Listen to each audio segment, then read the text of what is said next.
باقي كنعقل مزيان على داك النهار، عمرو غيتنسى ليا.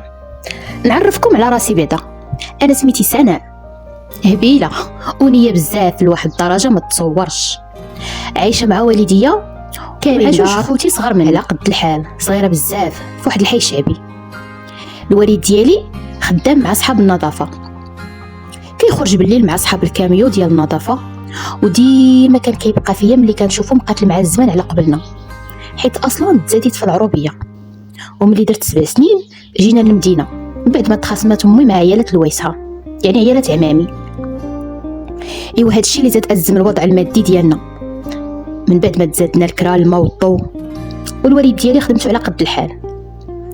كنت ديما كنتمنى نخرج عائلتي من دار الفقر ونشري لهم شي دويريه ونعيشهم العيشه الكريمه اللي كيتمناوها وكيستحقوها.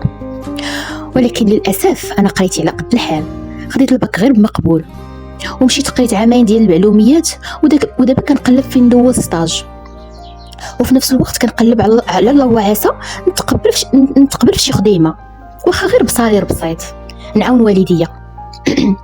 واخا نعاونهم غير الحويجات ديال خوتي واللوازم المدرسيه ديالهم، الكتوبه. ايوا كما قلت لكم في البدايه، جا النهار اللي غادي ندوز فيه ستاج في ديك الشركه اللي ما غيتنساش ليا، حيت داك النهار غير حياتي كليا. كانت شركه كبيره ما شاء الله، البنايه من برا كلها زاج واللافتات مكتوبين غير بالفرنسي، كيخرجوا منها وكيدخلوا غير الناس شكون الناس انيقين. ايوا بصراحه ضحكت بواحد السخريه، كيفاش زعما انا غنتقبل في هذه الشركه الكبيره؟ ايوا دويت مع السيكوريتي في الباب، فهمتو باللي جيت ندوز ستاج. ومع دخلت لقيت قاعه كبيره فيها مكاتب بزاف ديال الزاج، وكل واحد شاد البيسي ديالو، والصوت ديال الكليكات والكيبورد التليفونات كيصونوا. ما نكذبش عليكم، شاد الدوسي ديالي ويديا كيرشفوا بالخلعه، وانا كنتسناهم يعيطوا عليا باش نشوف المسؤول ديال الموارد البشريه. ودازت ساعه، ساعتين، 3 سوايع، عييت من الانتظار. قلت واقيلا هادو نساوني، اجي علاش ما نقلبش انا على هاد البيرو راسي؟ اصلا حتى واحد ما داها فيا، ما عرفوني كاع واش كاينه. ايوا نط وبقيت غاده في ممر الشركه شاده الوراق وكنشوف في المكاتب وعينيا خارجين. وفجاه واحد السيد انيق وغزال وطويل خرج من المكتب وهو عينو في التليفون حتى تصادمنا، حيت انا كنت ساهيه في الفخامه ديال هاد الشركه. حتى طاحوا ليا الوراق بالزربه، هبطت كنجمع فيهم وكنعتذر وحشمانه.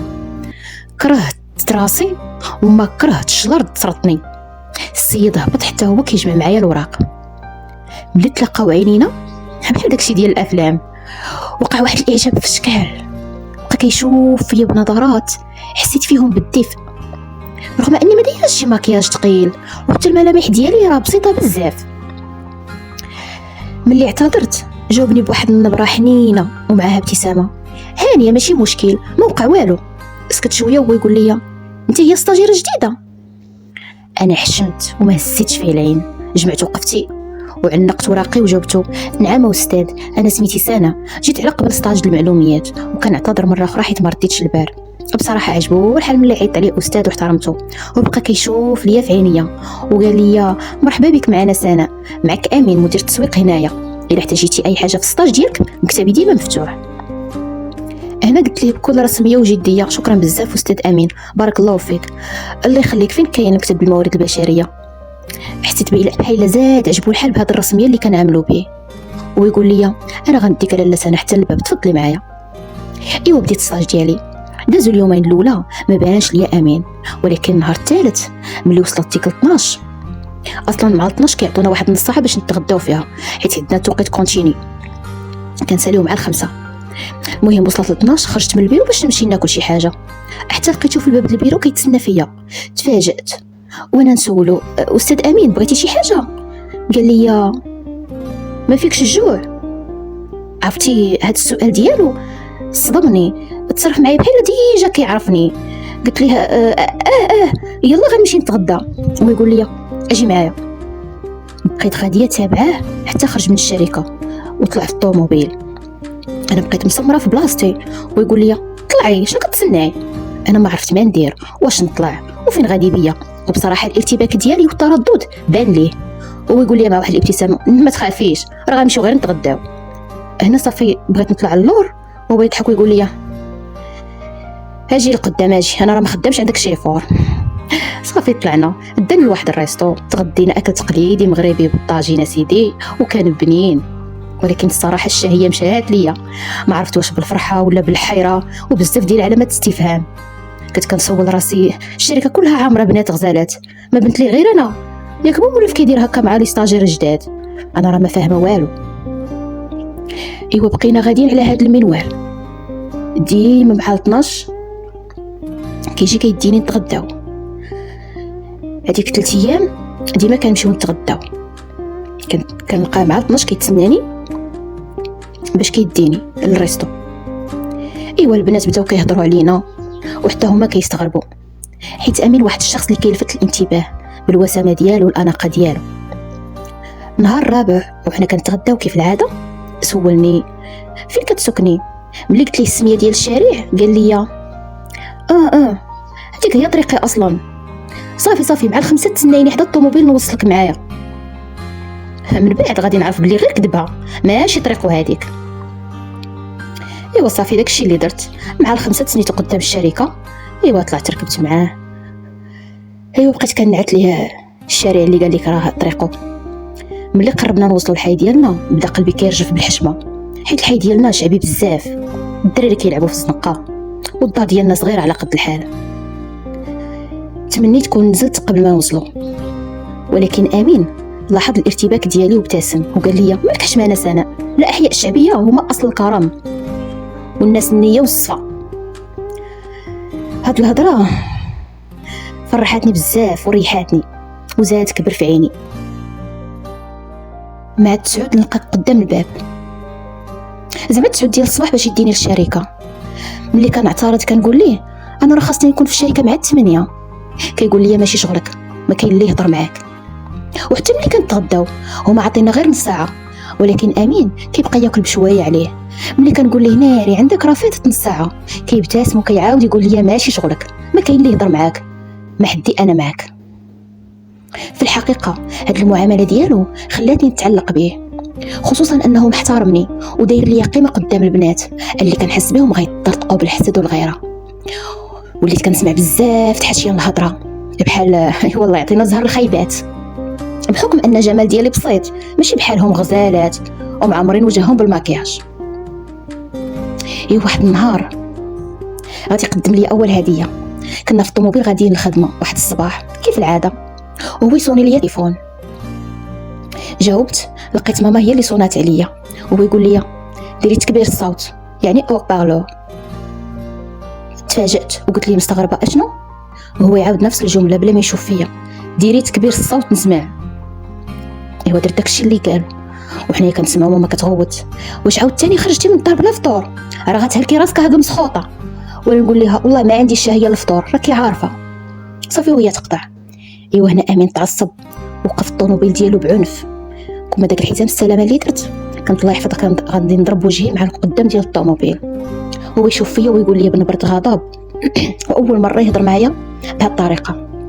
اخر مره تخرجي بلا فطور، واش ما عارفاش الفطور وجبه اساسيه؟ عوض من توجهوا للشركه هاد المره نيشان مشينا للريستو وخدا ليا الفطور. كنقول لي راه ما كنقدرش نفطر في الصباح. قال لي هو كيوجه صبعو للفطور اللي في الطبله، غتكملي هاد الشيء اللي محطوط في الطبله كامل، ما بغيت حتى شي اعذار. هو جالس كيشوف فيا وانا كنفطر بزز، كندفع ديك اللقمه ما بغاتش تدوز حيت فعلا ما كنقدرش نفطر في الصباح. المهم ملي ساليت الفطور مشينا للشركه. ما عرفتش متى خدا نمره تليفوني. المهم عيط عليا ومشيت عنده وعطاني ايفون كادو، واخر ما كاين في السوق. انا ما عمرني شديت كادو في حياتي، داكشي علاش دمعوا عينيا. امين ما بقاش غير مدير في الخدمه، ولا هو السند ديالي في كل شيء. بلا ما نحس لقيت راسي داخله لعالم اخر، ولا كيحط ليا كل شهر مبلغ محترم في الحساب البنكي ديالي، كيخليني نشري احسن حوايج ونتهلا في راسي، حتى النظره ديال الناس تبدلات. ولكن المفاجاه الكبيره اللي بكتني بالفرحه هي فاش شرا شقه صغيره ومجهزه للاهل ديالي، وخرجهم من عذاب الكرا والمشاكل اللي كنا عايشين فيها. عائلتي ما بقاش كتفكر في هم الكرا الحمد لله، وانا وليت عايشه كأميره. ولكن هاد السعاده كامله والتحول السريع في حياتي كان ديما مخبي وراه واحد السؤال كيطور في بالي: واش هاد الكرم كامل حبا فيا، ولا امين كيدير هاد الشيء حيت عارف شي حاجه انا مازال ما عارفاهاش، ولا ناوي على شي حاجه؟ بزاف ديال الاسئله كتدور ليا في راسي. كل صباح كنت كنفيق كنلقى راسي وسط حوايج غاليين، والدار الجديده اللي رحت ليها انا وعائلتي كتشعل بالنقا. كنت بعض المرات كنقرص راسي وكنسول راسي: واش هاد الحياه اللي عايشاها بصح ولا انا غير كنحلم؟ التغيير الكبير اللي دار امين في حياتنا ما حبسش غير في السكنه، مشى عند بابا مسكين اللي دوز حياته كامله شقي وتعبان كعامل نظافه، كيجري في الزناقي من الفجر باش يضمن لنا لقمه العيش الحلال.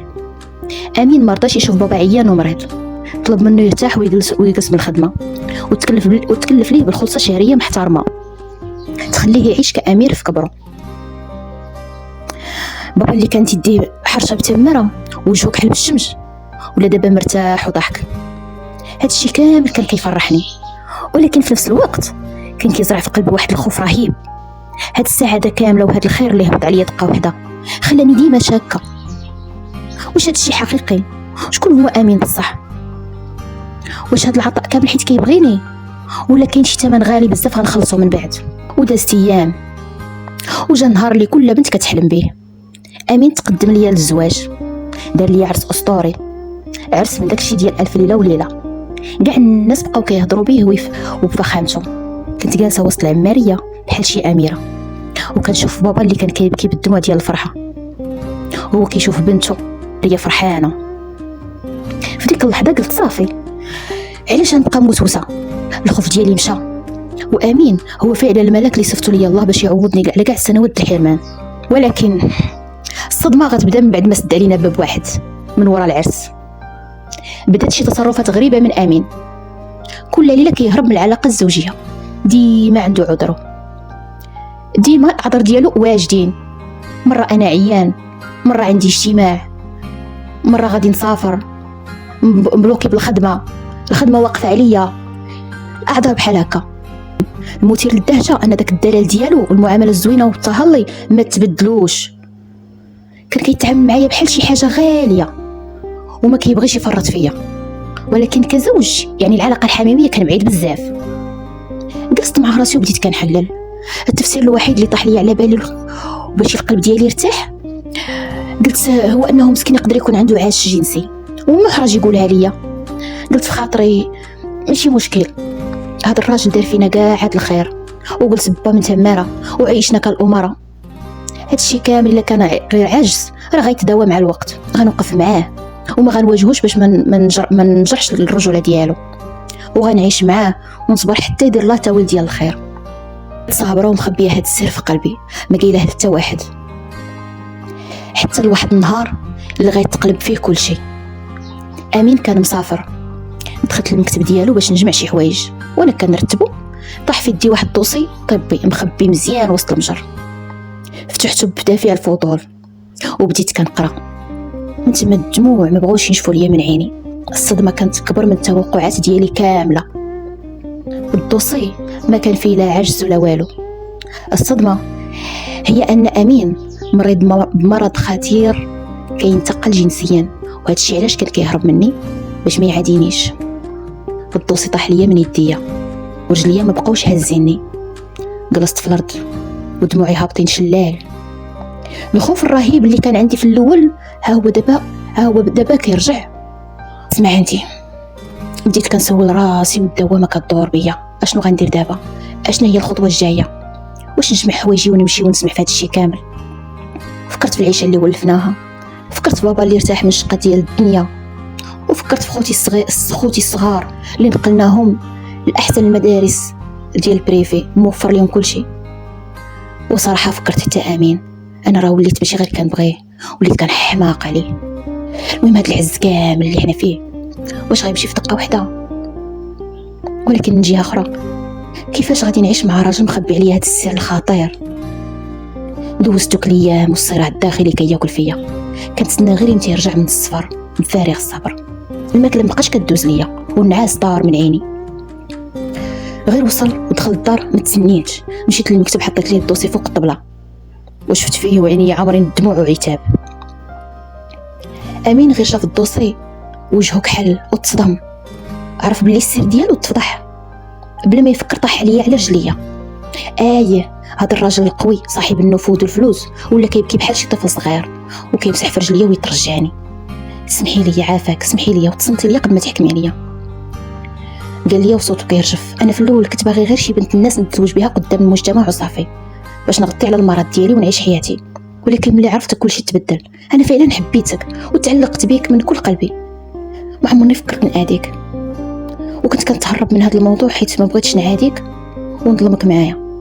وشحال من مره كنبغي نفتح معاك الموضوع وخفتك تصدمي وما تقبليش هذا الشيء، وبصراحه الخوف كيقتلني غير الا تخيلت بانك ما غتبقيش معايا وغتسمحي فيا. انا راه ما نقدرش وما كنتخيلش حياتي بلا بيك. امين شاف الدموع اللي في عينيا والتردد اللي في قلبي، ناض من الارض وجرني عنده بواحد الحنان كبير، جلسني فوق رجليه وعنقني وزير عليا لجهته بحال الا خايفني نطير من بين يديه. حط راسو على كتفي وبدا كيهضر بصوت حنين ودامع كله حب وامان. انا راه عمري ما غنتخلى عليك، غير خلي هذا الشيء في بالك. قال هو كيمسح ليا دموعي بطرف صباعه وكيبوس ليا يديا.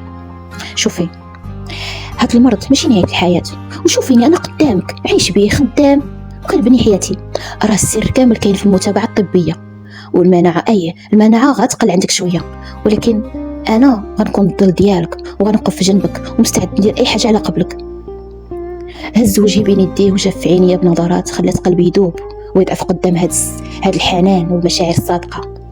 كمل كلامه وهو كيطمئن فيا. حتى الا جا شي نهار ومارسنا حياتنا كزوجين وتصابيتي، غنديك الاحسن واكبر الاطباء في العالم، غتلقاي احسن علاج بحالي تماما وغنتعيشوا معاه بجوج. وهذا غيكون السر ديالنا بجوج، السر اللي غيزيد ربطنا ويجمعنا اكثر. ديك اللحظه وسط الحضن ديالو الدافئ وكلامه اللي كله وعود وامان، حسيت براسي كنضعف. داك الخوف الرهيب بدا كيدوب وكيتعوض بواحد الرغبه قويه انني نصدق ونبقى معاه. هذا الرجل اللي عطاني كل شيء ومستعد يحميني حتى من نفسه خلى قلبي يقول لي ما يمكنش تسمحي فيه دابا.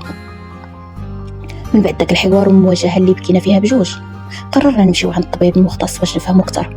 الطبيب طمأنا بزاف وشرح لنا بلي مع المتابعه الطبيه الدقيقه والادويه الحديثه نقدروا نعيشوا حياه طبيعيه. والاهم من هذا الشيء كامل اكد لنا بلي الوليدات ما غيتصابوش بهذا المرض نهائيا وغيتزادوا صحه سلام. هاد الهضره نزلت عليا بحال الشتا البارده وخلاتني ناخذ القرار النهائي، انا غنبقى مع راجلي.